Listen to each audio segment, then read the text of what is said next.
লাজুর কথা শুনে বনলতার অতীত জানতে পারছে অনুভব। সম্পূর্ণ জানতে হলে ভিডিওটিতে একটি লাইক করে দেখতে থাকুন। গল্পে শুরুতেই দেখা যায় ময়ূকের সাথে দেখা করতে চলে গেছে বনলতা।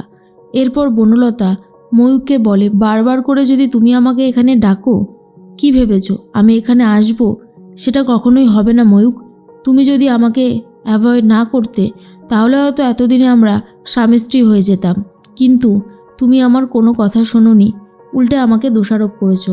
তাই এখন তোমার কোনো অধিকারই নেই আমার সাথে দেখা করার বা কথা বলার। অনেক হয়েছে, আমি এক্ষুনি এখান থেকে চলে যাব। ময়ূক তখন বলে, আরে বন্যা, তুমি কেন বলো তো এইভাবে আমাকে কষ্ট দিচ্ছ? আমি তো বলছি আমার ভুল হয়েছে, আর এই ভুলের জন্য তুমি আমাকে যা শাস্তি দেবে মাথা পেতে নেব, কিন্তু প্লিজ এই শাস্তিটা আমাকে দিও না। তুমি আমার জীবন থেকে চলে যেও না, তাহলে যে আমি অনেক কষ্ট পাবো, কারণ আমি তোমাকে অনেক ভালোবাসি। বনলতা বলে, এই ভালোবাসার এখন কোনো দাম নেই। আমি আমার শ্বশুরবাড়িতে যথেষ্ট ভালোবাসা পাই, তোমার ভালোবাসা দিয়ে আমি আর কিছুই করে উঠতে পারবো না। ময়ূক বলে, প্লিজ এইভাবে ইনসাল্ট করো না। আমরা একে অপরকে ভালোবেসেছি, কাছাকাছি এসছি, আর তুমি আমাকে এখন দূরে সরিয়ে দিচ্ছ। বনলতা বলে, এই তোমার কি কোনো কাজ বাজ নেই না? মানে তোমার সে উডবি ওয়াইফ কোথায়? এর মধ্যে লাজু অটোতে করে আসছে। এরপরে দেখা যায় অটোতে আর যে প্যাসেঞ্জার রয়েছে তারা তখন নামবেন। তখনই লাজুকে বলে, যখন আমি নামবো তখন আপনি একটু নেমে দাঁড়াবেন। এর মধ্যে অটোওয়ালা বলে, টাকাটা বার করে রাখুন। এর মাঝখানেই বনলতা বলে, আমি আর এখানে এক মুহূর্তও থাকবো না। এই বলেই বনলতা বেরিয়ে আসে। তখনই লাজু অন্য প্যাসেঞ্জারকে নামানোর জন্য যখনই অটোটা দাঁড়ায়, লাজু নামে, আর সেখানেই লাজু বনলতাকে দেখতে পায় আর বনলতা দিদি বলে চিৎকার করে ওঠে। তখনই বনলতা বলে, উফ, এই মেয়েটাকে এখনই দেখতে হলো আমায়। এরপর অটোওয়ালা বলে, কী হলো, গাড়িতে বসুন।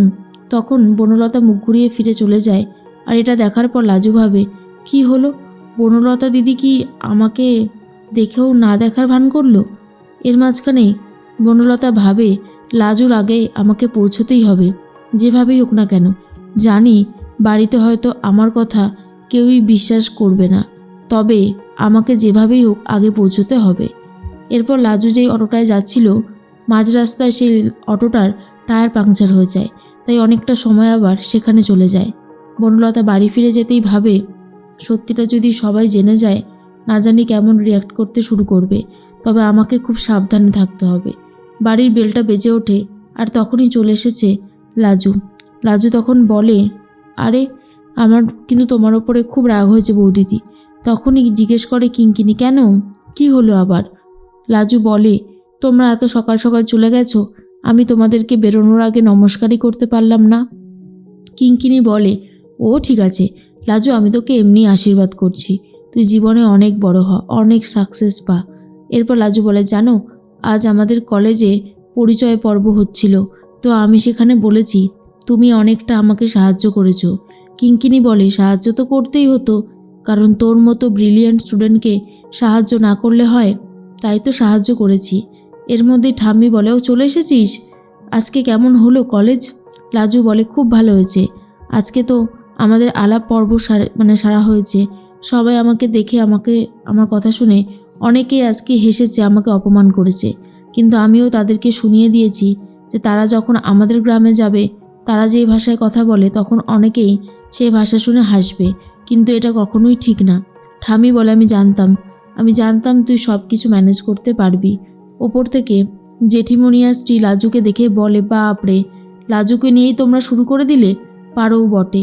এর মধ্যেই বনলতাও ভাবে, লাজুকে নিয়ে বাড়ির লোকগুলো এত মাতামাতি করে, জাস্ট ডিসকাস্টিং লাগে, একটুও ভালো লাগে না।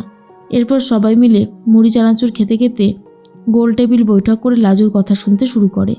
আছে কিঙ্কিনি, অনুপম, ঠাম্মি, আর অনুভব আর জেঠুমণি। তখন জিজ্ঞেস করে, কি হয়েছে? লাজু তখন সবটাই স্বীকার করে আর বলে, জানো তো, স্কুলের কলেজের ম্যাডামরা, স্যাররা খুব ভালো মানুষ, তারা যেভাবে সবটা বুঝিয়ে বলল, আমার তো খুবই ভালো লেগেছে। এর মধ্যেই জিজ্ঞেস করে কিঙ্কিনি, তোমাদের সাদা কোটগুলো কবে দেবে লাজু? লাজু বলে, কালকেই দেবে। এরপরেই অনুভব বলে, তাহলে তো কালকেই তোমাকে শপথ নিতে হবে। তুমি শপথ নেবে যে তুমি আর কান্নাকাটি করবে না, তুমি ভয় পাবে না। এরপর ঠাম্মি বলে, তুই পারিসও বটে কৃষ্ণ। এরপর রাজু বলে, নিশ্চয়ই আর কি করছো তুমি, তুমি সত্যি এরকমভাবে ইয়ার্কি করবে না আমার সাথে, বুঝতে পারলে? এর মাঝখানে লাজু বলে, আমি যাই, গিয়ে কাকিমা জেঠিমণিকে সাহায্য করে দিয়ে আসি। জেঠিমণি বলে, আরে না রে, ওদের রান্নাবান্না হয়ে গেছে। আজকে বলছিলাম যে কিছু রান্না করতে হবে না, লাজুর এত বড় একটা দিন আজকে জীবনে, বাইরে থেকে খাবার অর্ডার করব। কিন্তু ওরা বললো রান্না করা হয়ে গেছে, তাই তোকে আর যেতে হবে না। অন্যদিকে জেঠিমণি আর স্ত্রী খাবার টেবিলে খাবারগুলো সাজাতে থাকে। তখনই বনলতা এসে বলে, আজকে লাজু তোমাদেরকে সাহায্য করছে না? জেঠিমণি বলে, না, আসলে রান্নাবান্না তো অনেক আগেই হয়ে গিয়েছিল, তাই সাহায্য করার দরকার পড়ছে না। স্ত্রী তখন বলে, বনলতা, তুমি গিয়ে ওদেরকে বলো তো, ওরা কি আজকে শুধু লাজুর গল্প শুনেই পেট ভরিয়ে দেবে নাকি খাবার দাবারটা খাবে, কোনটা? এরপরে বনলতা বলে, ঠিক আছে, আমি এক্ষুনি গিয়ে ডেকে আনছি। স্ত্রী তখন ভাবে, কেন যে সেদিনকার বনলতা পালিয়ে গিয়েছিল সেটা আমি বুঝতে পারলাম না। এরপর বনলতা লাজুকে ডাকতে যেতেই লাজু সবার সামনেই বলে, বনলতা দিদি, তোমাকে তখন দেখলাম, তুমি কথা বললে না কেন? একটা ছেলের সাথে ছিলে, ছেলেটা বেশ লম্বা চওড়া। তখন বনলতা বলে, কোথায়? ও ওইটা, আর বলিস না, আমি কফি শপে গিয়েছিলাম একটু কফি খেতে, তো আমি যা ভুলো মন ব্যাগ ফেলে রেখে এসেছিলাম, সেই জন্যই ও দিতে এসেছিল।